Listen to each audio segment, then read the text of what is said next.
Welcome to the second game of part 3, where we will see how Vladimir is playing white again against Magnus Carlsen. And this game was played 6 months later at the Chorus chess tournament in Wijk aan Zee. And although Vladimir is playing another opening, we can see that our hero, he's being able to fight Vladimir a lot better than 6 months earlier. So it's also a process to see that Carlsen is literally adjusting to these top GMs, to these superstars, and he's trying to figure out their styles and getting there, you know. So it's interesting to see that Magnus finds out how to get to Kramnik here. So Kramnik starts out again, knight f3, knight f6, c4, e6, and now Kramnik deviates from last game with knight c3, and this signifies that Vladimir has probably something else prepared apart from his monster Catalan. c5, so Carlsen's going for a hedgehog here. g3, b6. It's the hedgehog is a very compact system where you play on 3 rows, but there's possibility to expand. And as you will see, the hedgehog does have its sting. Bishop g2, bishop b7, castle kingside, bishop e7, d4, c takes d4, queen takes d4. And I used to play this variation as black once, but I was never really satisfied. So therefore, this game impresses me quite a lot. To see how black did find a way to get something interesting going on. d6, rook d1, a6, and now this is the hedgehog trademark. Pawns on e6, d6, b6, and a6, and it's kind of hard to crack because all these weak spots, they can easily be defended. Knight g5, which is kind of a rare variation. Kramnik probably wanted to surprise Magnus, but actually Carlsen enjoys playing chess in lightly analyzed positions. So I don't think this was practically the best choice, but on the other hand, maybe Kramnik wasn't that adapted to Carlsen yet. Bishop takes g2, king takes g2, knight c6. This is not a typical square for a knight in the hedgehog, but he does find the right plan here. Magnus doesn't hold on to general opening ideas. He really tries to find out what's the best move in the position, and that's knight c6 here. So it's great to see how he can apply these general principles and also knows how to deviate from them. Queen f4, castle kingside, knight c e4, black plays knight e8, keeping the knight on the board as white's knight on g5 is actually not very well placed. b3, rook a7, and that's actually the idea of knight c6. Rook b2 and rook d7. As you can see, overprotecting d6, so that's a term here, overprotection. The knight, bishop, rook and queen are actually defending d6 4 times, and that enables all these pieces to be able to move freely at this point. So by overprotection, actually all 4 pieces get freed at the same time. So of course it's only one piece of the 4 that can move, but for the time being they're all free. Rook ac1, knight c7, and now I would like to invite you to pause the video and think about the purpose of knight c7. So pause the video.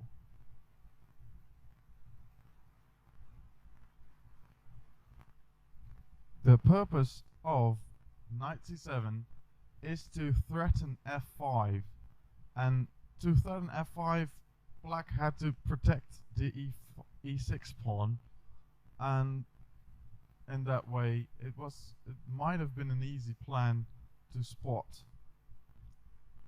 So congratulations if you found it. Kramnik found it, so he played knight f3 back, which is of course a slight victory for Magnus here already. And now black will still take over the initiative with f5, showing the purpose of knight c7 again to protect the e6 pawn. f5, knight c3, g5, and Carlsen funnily remarks here, not especially aggressive, just continuing the plan started with knight c7. And well, you gotta give him credit for that he doesn't think this move is very aggressive, because I think you and I really see a very aggressive move here, and it also shows how he's taking over against Kramnik with an aggressive plan. However, he does not feel that it's aggressive, so that's interesting. He feels that it's just a plan. So he's still in his safe mode whilst playing these kind of aggressive moves. Food for thought. Next move was queen d2, g4, knight e1. Black has won a lot of space now on the king side.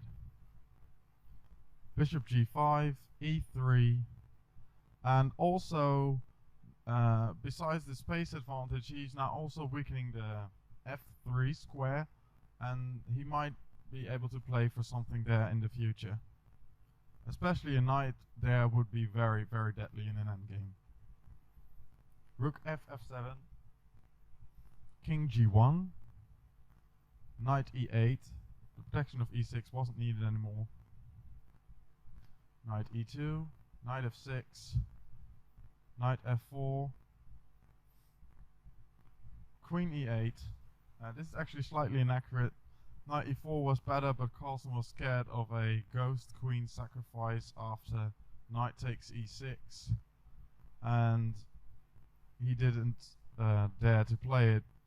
But of course, he still remains mortal and afraid of Kramnik, who actually regularly employs these queen sacrifices. So who wouldn't be afraid?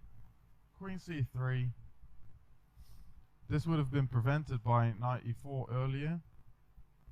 Rook g7, trying to block the long diagonal and still be able to play knight e4. There's nothing to do about that actually, so white goes b4, knight e4, queen b3, rook ge7,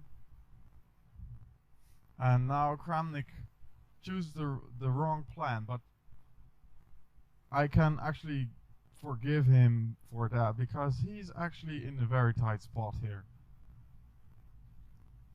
Black has more space on the queen side. He has a white's tied down to this weakness of f3.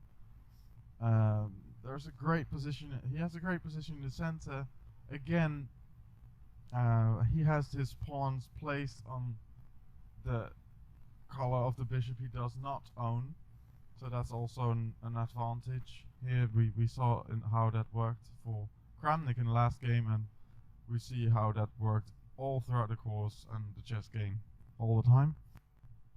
Kramnik goes for the slightly inaccurate queen a4, and now with the queen offside, black goes for the immediate attack on the king.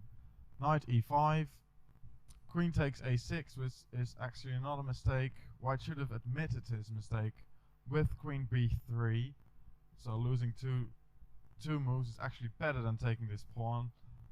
Rook a7, queen b5, and Vladimir offered a draw here, realizing his mistake on the last move, and that's already a sign that he's gone too far.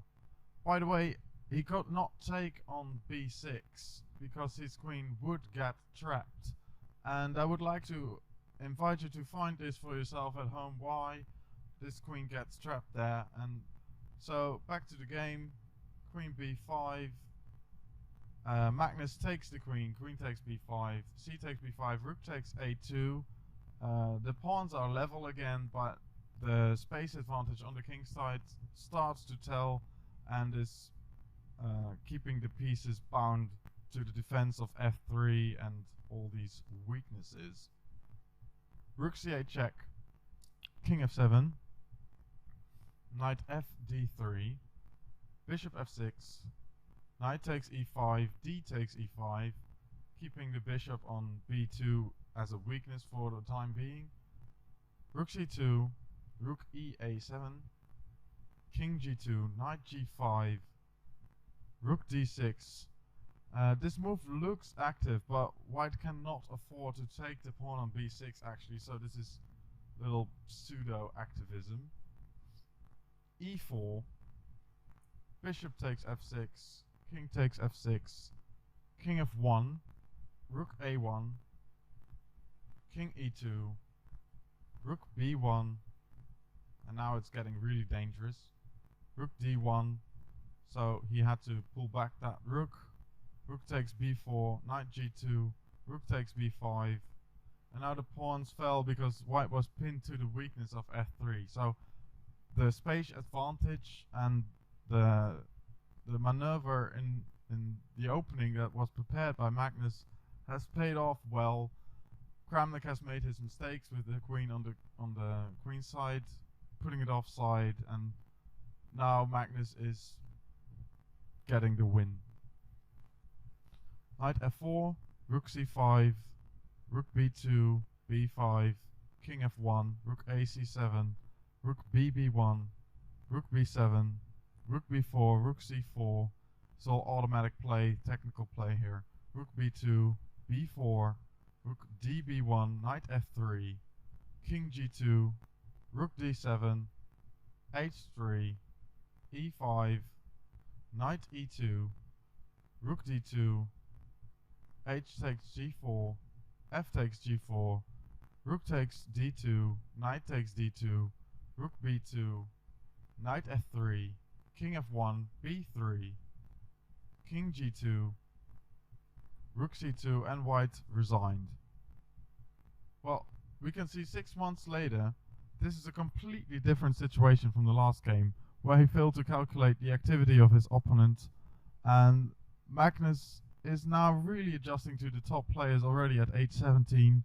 It took him quite some time to get his rating up and win the candidates tournament, but he eventually got to the point where he could challenge world champion Anand in 2013 and have that